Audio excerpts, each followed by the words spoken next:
Hello and welcome to My Outstanding Lesson, the podcast that my mate described as pretty solid.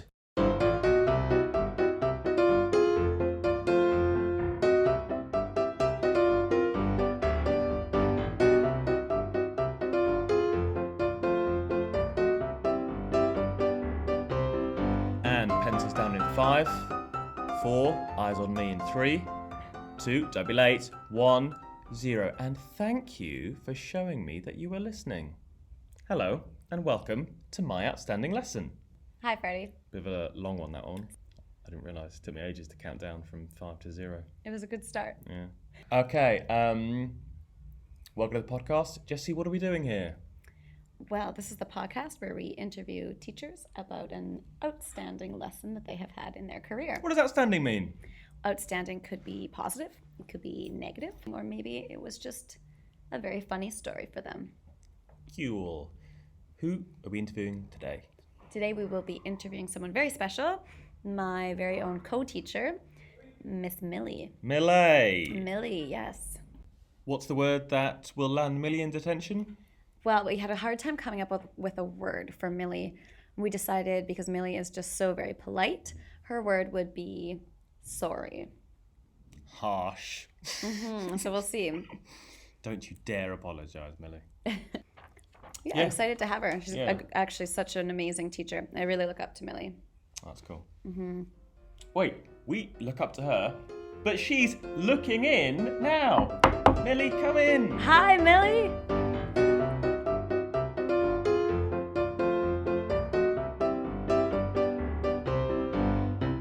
We're here with Millie. Hello. Hello. Hi, Millie. How you doing? Good, thank you. Good to have you on the show. So it's field trip day. Yes. We've just got back from our field trips. Jesse and Millie went on the same one. I went on a different one. How was yours? It was great. We went to the bio farm. It's nice weather. Great weather. Always helps. Highlights? What do you think? The animals, the children feed the animals, and some of them are really into it. Right. Yeah, the rabbits and the goats. And That was maybe the highlight for me, actually. They were calling us, and I was like, yeah, just wait. Yeah. Just wait. We went to a national park for ours, and inadvertently ours became about animals too, because quite early on there was a rumour circulating that there was a monkey on the loose. I saw Really? the picture in the Yeah. And I thought, oh, that's cute. That's clearly not true at all in the middle of Shanghai. Long story short, there was a darn monkey. The kids found it. There were a few kids and a few civilians that were like crowding around taking photos. They got too close. The monkey loses it, charges one of our kids, One of our and students. swipes at it. Right? And Monkeys are so scary anyway, aren't they? bloody terrifying. I mean, it looked a little bit like Rafiki. but What? It didn't have the beautiful colours, but it was big. Okay. It was big. And from my view, it swiped at this girl and she pegged it the other way. She claims it swatted her. This was a student? Yeah. Oh, we should maybe give her Yeah. like a tetanus shot. Well, I couldn't see a mark, and then when she got back to school, I said, "Go to the nurse and tell her a monkey hit you." Yeah. She'll know what to do. That, This happens all the that time. nurse was like, what time wasters. Was there any theory or like explanation for why there's a monkey on the loose? No, I probably should tell someone. Who's in charge of monkeys in Shanghai? Who do we tell? Zookeepers? Zookeeper. Okay. Is there a don't zoo know. nearby? Tell them. Is there any staff around? Or do monkeys just like live in Shanghai? Tune in next week for more information on monkeys. Monkeys Do in they Shanghai. live in Shanghai? Millie, now's the point in the lesson where I offer you the turbo table. What are you saying? Yes. You'd like it? Yeah. Okay. I should warn you, it will be shouted at you. I will look deep into your eyes, and it will be in the voice of Arnold Schwarzenegger. Do you know who that is? No. I'm going to give you a brief life story of his. He's from Austria. Sorry? He's from a country in Europe, Okay. near Germany. Started bodybuilding, and then when he was like 18, he was so strong and massive. He was like a model, and he won loads of competitions. Then he went to America and became an actor, very good actor. Yeah, a very good actor. Then he became like governor, like president of California, state in America. Huge deal, this guy. Millie's all caught up. Right. Do you want to show her how he talks? Would that help? Millie will find out. Yeah, later? Yeah. Okay. Yeah. Right, so it's time for the lesson starter. Jessie's being teacher today. Yeah, okay. So, in honor of Millie, because she's a math teacher, I've chosen a math game. The way this will start is I will be the teacher. I will be throwing out times tables. It is a race between Freddie and Millie. I've got to go against Millie. Yeah, you're going... Okay. You are a math teacher. So Millie will win. Okay, so I'll be throwing out times tables. It's a race. Whoever gets it first wins. And then the next person, the loser, will become the teacher. And then I will have to play against Millie, I think. Probably. Oh, this will be a time. Imagine if I can pull this out the fire. Wait, so would you like me to start easy? You're basically saying that you have a bye to the final. So there's one semi-final, and you're awaiting the winner. All right. 2 times 2. 4. Same time. Yeah. Yeah, that was a tie. Oh, no, I'll take that. 12 times 12. 1, 4, 4. Wow, you guys are so evenly matched. Oh, that's pretty good. I've realised how none of us said 144. Really? 144, because that's Yeah, because quick. it was quicker, yes! Yeah. Oh, Millie. Wow. Sweaty. Say, it's an intense game, don't worry. 7 times 8. 56. Wow! Freddie, what a feat. Thanks, Millie. I'm so nervous now to be in this seat. Okay. So it's my turn. The to shoe is call. totally up Okay. foot this episode. Yeah. I can't believe I'm the first one to. Freddie finally has to do a turbo table himself. Okay. 4 times 6. 24. 24. Oh, I think, yeah. Bit of a tie. We could do another. I'd be okay I with think it. maybe we started at that saying it at the same time, but Jessie said the word so quickly she finished it first. Jessie, you're the victor. Oh, really? Thanks. Yes. That was a good game. Wow, I never That's expected fun. I would win. Whenever I take more than sort of a few seconds to actually consider the job a teacher does teaching in their second or third language, it does amaze me. I mean, you think how hard we find it often, doing it in our native tongue, to be able to do it in a language that it's not your first language. Yeah. It's pretty amazing. What's the biggest problem, do you think, teaching in a language that is not your first language?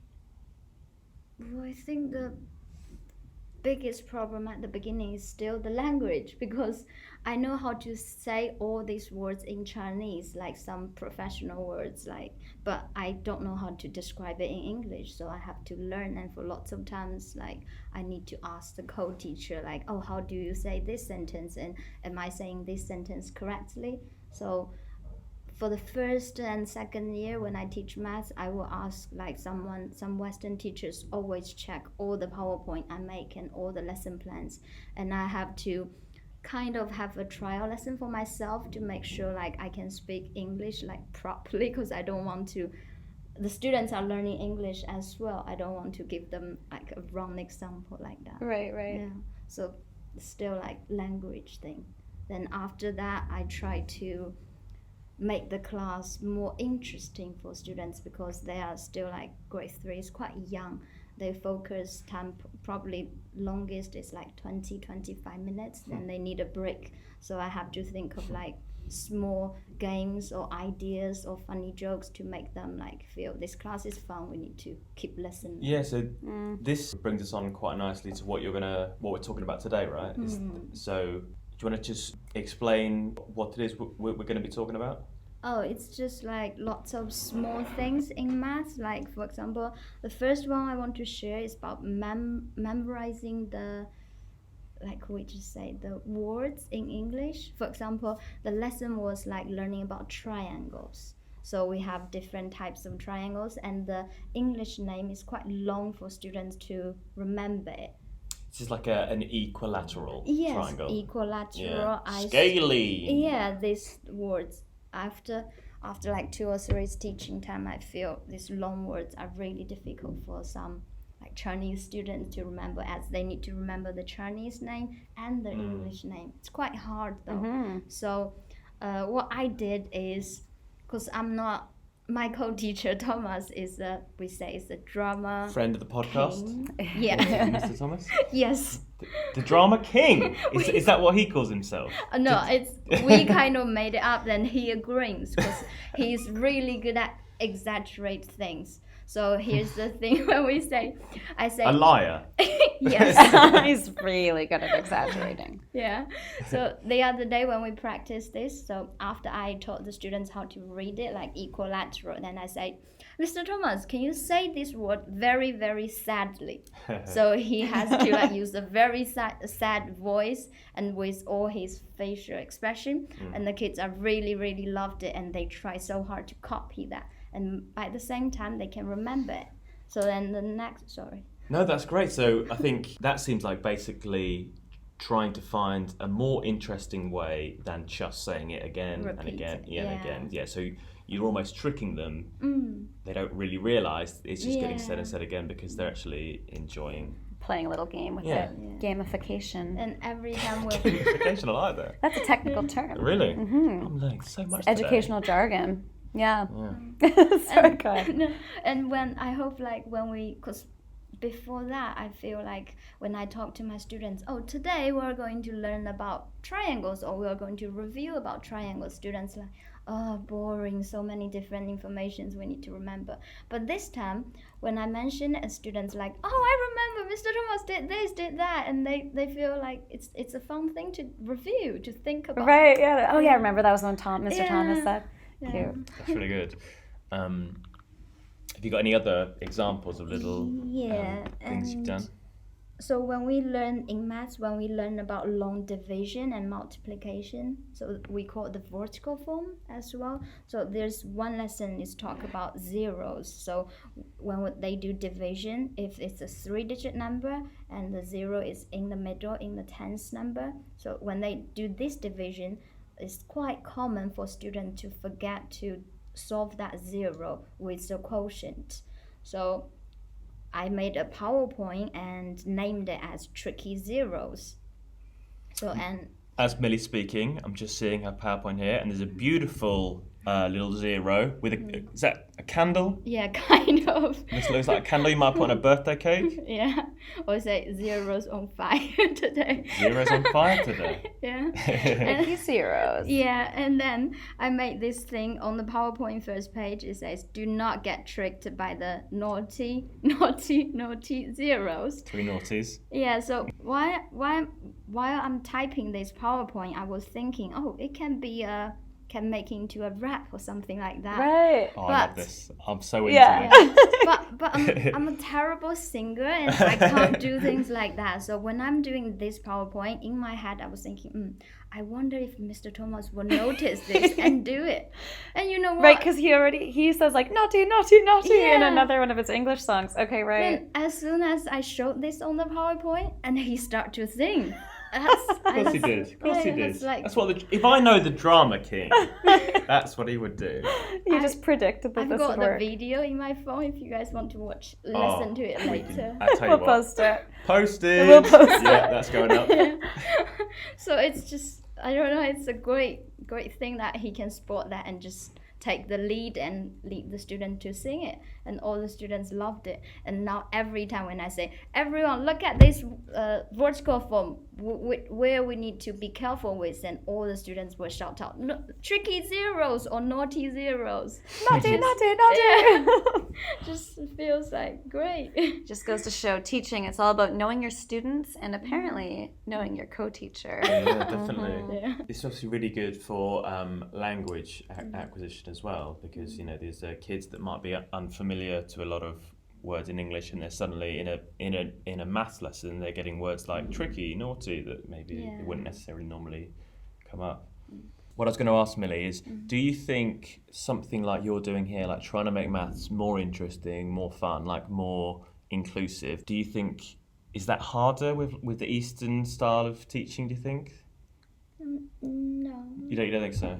Yeah, because how do you say? It's kind of like Simple of China. So when I'm teaching this, I'm trying to involve these things in, because we are talking about Asian China's like calculating tools as well. The reason I ask that is because I suppose in the West, we have this impression, it might be quite a bit unfair, but we have this impression of the Eastern style of teaching, especially maths, is that a lot of it is by rote, a lot of it is not very creative, it's just doing it again and again and again until you're perfect. Yeah, So I just wondered if maybe something like this was not very easy to fit in sometimes. Yeah, for some lessons it definitely like that. For example, the times table. We like the game we did in the beginning. Like the first time students feel really interested, but somehow for most of the time we cannot always have the time to play games, so we have to just let them keep practicing it. You have to keep up with the curriculum the way it's set. Yeah. Sure. Did you ever learn math in this way? Did any of your teachers take this approach? Never. So interesting that you're that's doing why- it and stepping out of the box. Yeah, I want to cool. just make it fun because it kind of takes this impression from you guys. So, because the first time I remember my first job working in an English training center, and as soon as I walked in, I was like, wow, if I can learn English like this when I was young, my English must be super good. Because when I was young, the lesson's quite boring. It's really boring. And the teachers are quite strict as well, and never experienced you have fun teachers and fun lessons. So after I watched that, why can't I make maths fun? Sure. It's turbo time. 9 times 12. 9 times 12. 100. 111. Is that right? No? Oh my god, I can't be a math teacher. You can't put this online. You cannot. Boucher Cafe Mington. Oh dear. Mayo My Cafe math is Mington. terrible. My There will math not is be a There is terrible. not. tomorrow. Oh yeah. 108. She got it. That was so. You have a decaf You can- for that. That was you quite can- Get her a coffee the next day. Okay, Millie with her hands is miming that she wants me to splice the long pause out of that, so it looks, looks like she Cut absolutely it. did it. We did promise we would cut anything she didn't like. Please. I'm not a good math teacher. It's so comforting though to see you make a I'm mistake sweating. like that. I feel so much more comfortable. You make me so nervous, the staring. That's the effect of Arnold. To be fair, Freddie you couldn't see it, but Freddie put his face extremely close to Millie's Oh while yeah, she was thinking. absolutely. Yeah. Which is actually a little bit culturally insensitive. Millie, do you want me to buy you a coffee for being culturally insensitive? You owe a coffee. Thank you, Mr. Jesse. I'm just kidding. Millie and I were having a conversation recently about, we were talking about the students actually, but we were talking about how different cultures communicate differently, and then we were talking about how different things can be polite or rude. For example, in Canada it's really rude to say that someone's fat, and in China it's often kind of endearing. And then Millie had a great example about that she worked with a British colleague, and he would kiss her on the cheek. I think it was British, or was it someone European? Was he French? I 4 or can't 5 remember kisses though. with the It French. was like Someone maybe European But would give I- her kind of the kiss on the cheek, and that But I was thi- extremely uncomfortable for her, and she had to. So we were talking to the kids about this. What would you do? Would you tell them no? I think that's being phased out. I mean, if people kiss women on the cheek now, I think it's quite old-fashioned. I don't think you'd see much of Oh, that. but I mean, I think Not at work. obviously the French and Italians and Hispanic Definitely. people Well, are kissing on the What's cheek. nice about Italy is that guys do it to each other as well, and it's quite sweet. Yeah. Yeah, everyone does it to everyone. We're all the same here. Talk about cultural norms. Something else happened on the school trip. An old Chinese man asked me for a selfie. Just took a selfie, us two, and then that was it. Do you mind that? No, I felt like Justin Bieber. Yeah, I liked it. Hasn't I happened don't to me mind it. since the Bund. Yeah, it happens a lot at the Bund in Shanghai. Yeah, That's so tourist area. true. Yeah. Right. I think it's about time to leave. That's it. We can wrap it up. Millie, thanks so much. Thank you for having me. I'm really nervous. We're so glad to have you. Zaijian. Bye bye. Bye, Millie. Thanks for coming.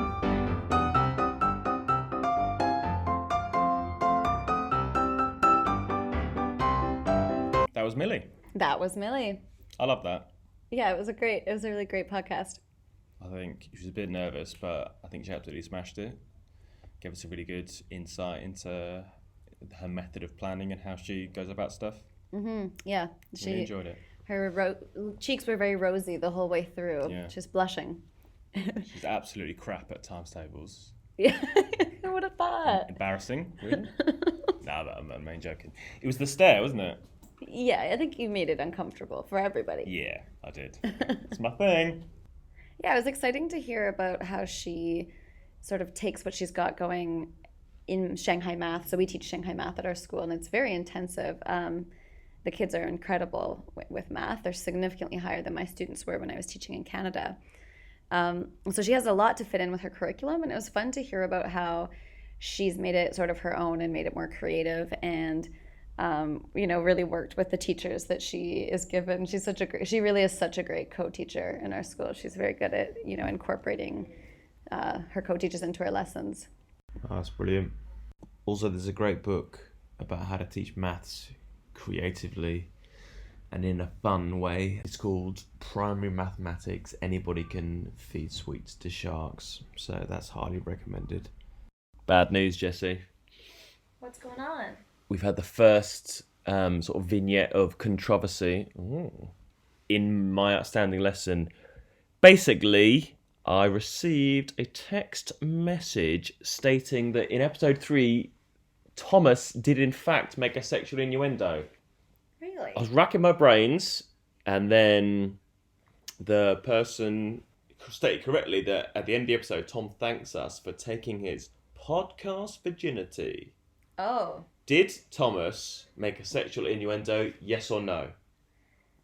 I don't know. I mean, I think innuendos are supposed to be more like elusive and oblique.